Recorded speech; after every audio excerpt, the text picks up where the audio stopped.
ஏய் எந்திரா, எந்திரி.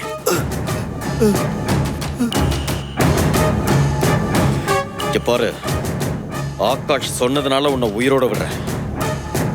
என் கோபம் குறையிற வரைக்கும் என் கண்ணுல சிக்கிடாத.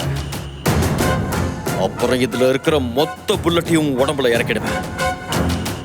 நான் கண்ணை திறக்கிறதுக்குள்ள இங்க இருந்து ஓடி போயிடு.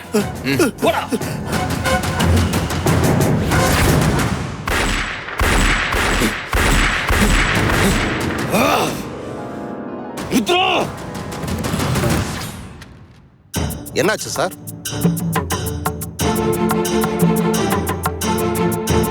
மை லார்ட், இந்த வழக்கில் குற்றம் சாட்டப்பட்ட எனது கட்சிக்காரர் காவியாவோட உயிருக்கு ஆபத்து இருக்குமோன்னு எனக்கு சந்தேகமா இருக்கு. அப்படி உங்களுக்கு யார் மேல சந்தேகமா இருக்கு? Special crime branch head inspector Rudra மேலதான் எனக்கு சந்தேகமா இருக்கு மை லார்ட். அது மட்டும் இல்ல மை லார்ட், அந்த ருத்ராவுக்கும் எனது கட்சிக்காரர் காவியாவுக்கும் ஏற்கனவே முன்பகை இருந்தது.